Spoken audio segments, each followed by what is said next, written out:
Why exactly did Donald Trump decide to flip-flop on the potential of another stimulus bill during this pandemic? Remember, we still have an 8.4% unemployment rate. We have people who are desperate for any financial aid. More and more job losses are becoming permanent job losses, as opposed to simply layoffs or temporary layoffs. And so Trump had tweeted yesterday that he wanted the negotiations to stop. He was taking full ownership for halting those negotiations on the next round of stimulus. And then all of a sudden he changed his tune and argued that he wants these piecemeal standalone bills that address various parts of our economy rather than having a comprehensive stimulus bill. Well, if you're curious about what's motivating Donald Trump behind the scenes, yes, steroids might be playing a role as a result of his positive coronavirus test and treatment. But also keep in mind, the business community finally got together and they sent a strong message to Trump. So speaking to the Washington Post, the Business Roundtable, which is a political organization representing the CEOs of America's top companies, shared their disappointment with Trump. And Trump definitely heard this loud and clear. They say, we are deeply troubled by the sudden halt of negotiations. Millions of American workers, families, and businesses are suffering from the economic and health impacts of the COVID-19 pandemic and need the support of their government. Communities across the country are on the precipice of a downward spiral and facing irreparable damage. Failure to reach a deal on additional relief would worsen and prolong this crisis for our country. So let's decode that, because the truth of the matter is a lot of these companies, especially when it comes to the CEOs and executives of the top companies in this country, have shown that they care very little about keeping jobs and they care way more about bailouts so they can pay dividends to their investors and essentially leave their workers out to dry. That's what we've seen over and over again. But regardless of their deceptive messaging there, they do have a lot of influence over Donald Trump, and so does the stock market. After Trump had announced that he put a halt to the negotiations, the stock market took a dip. I'm sure the CEOs didn't like that either. And really, the stock market's the only thing that Donald Trump has been able to point to in order to argue that he's been a successful president in regard to the economic situation in this country. We all know that's not the real economy. We all know that's BS, but we also know that that's what Trump cares a lot about. So his reversal today, I would argue, has more to do with his own personal and financial interests as opposed to anything else. Yeah, and that makes me wonder why, like, did he not get that his tweets yesterday would cause a negative effect on the stock market? Like, how, I don't understand how you wouldn't expect that. I mean, one would wonder, is he playing such three-dimensional chess that he's expecting that, but thinks that this is a long-term play? I doesn't seem like it. I don't know. I know that you and Cenk yesterday on the show were talking about, is this just a form of messy negotiation? And I think Cenk said, no, Trump has shown throughout his career that he's not good at negotiating this way. But he had his initial tweets yesterday. Late last night, he had his, well, maybe there are bits that I would work on. This morning, Mark Meadows says, no, he is actually done with the negotiations.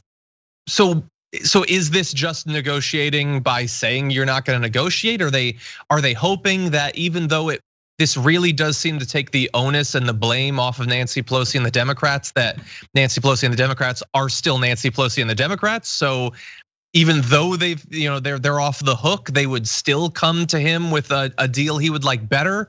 That seems to be looking too far ahead for Donald Trump. Yeah, definitely. And so maybe this is just a mess. I don't know. If it is, I don't know how I'm supposed to respond to it. If it's negotiations, then we can have a conversation about where they'll actually end up. It's still, one last point I'll make. This is obviously Donald Trump's fault. To some extent, he's saying he doesn't want to negotiate. But the thing is, if a bill goes to his desk, what is he gonna do? Is he not gonna sign it? If Mitch McConnell passes some sort of aid bill, is he gonna veto it? I sort of doubt that. So while this is technically Donald Trump's fault, if Nancy Pelosi and the House are passing bills, and they have been for literally months, the Democrats in the Senate are totally down to do something. It really does seem like it's Mitch McConnell that is holding this thing up. Yep. Maybe not in terms of the social media campaign, but if he passes a bill, Donald Trump will sign it. So once again, I would have to say this is really Mitch McConnell screwing people over. You're 100% right. I refuse to ever believe that Donald Trump is playing three-dimensional or any dimensional chess. Like Donald Trump is not thinking that far out into the future. But remember, Trump tweeted that thread announcing the fact that he wants to halt these negotiations right after he had a conversation with Mitch McConnell. So you're right in laying the blame on Mitch McConnell, because the truth of the matter is he does not want to pass another stimulus bill. There was the so-called skinny stimulus that was voted on in the Senate. And that was really just an effort to make it appear as though some of these vulnerable Republicans who are facing tough reelection campaigns can point to something if they get called out for failing to pass any type of stimulus bill. The skinny stimulus was a sham. There was really not much in there to help ordinary Americans. It was all just part of Mitch McConnell's political theater. He doesn't really want to pass more stimulus. And he was honest about that yesterday in a statement. Let me see if I can just pull it up real quick. So McConnell, who has been in regular contact with Mnuchin, said he agreed with Trump's decision after Trump said that he wanted to halt the negotiations. I think his view was that they were not going to produce a result, meaning the Democrats, and that we needed to concentrate on what's achievable. McConnell just wants to confirm Judge Amy Coney Barrett. That's all he wants to do. So he loved that Trump announced via Twitter, hey, stop negotiating on financial aid for Americans. Just focus on getting that Supreme Court nominee confirmed, even as the majority of Americans who have been polled on this issue say that they would rather the next president make that decision as opposed to Donald Trump. Yeah, and specifically when given those two options in terms of how they prioritize it, literally every group, the Democrats, like 8 or 9 out of 10 say you should go with the economy first, go with the pandemic first. Between 70 and 80% of independents, even 55% of Republicans say, of course you've got to prioritize dealing with the crises we're in rather than dealing with the Supreme Court. But that's just like the population. In a democracy, perhaps that would matter. We're being provided all the evidence we need to know that it doesn't. And I want to leave you with this. Jerome Powell, who's the head of the Federal Reserve, had just announced prior to Trump's Twitter storm that Americans are really in a precarious situation and we need stimulus. Like our economy is really in jeopardy right now. And the Federal Reserve has done a lot to help corporations by bailing them out. They can only do so much. And so we're now at a situation where if you look at the numbers, consumer spending has slowed down considerably. A lot of job losses are now considered permanent job losses.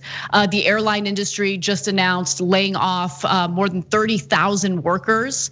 And so this is a complete and utter disaster. And Donald Trump is the most irresponsible, incompetent person I have ever seen in government. And that's saying something because it's littered with incompetent, irresponsible people. Thanks for watching The Young Turks. Really appreciate it. Another way to show support is through YouTube memberships. You'll get to interact with us more. There's live chat emojis, badges. You've got emojis of me, Anna, John, JR. So those are super fun. But you also get playback of our exclusive member-only shows and specials right after they air. So all of that, all you gotta do is click that join button right underneath the video. Thank you.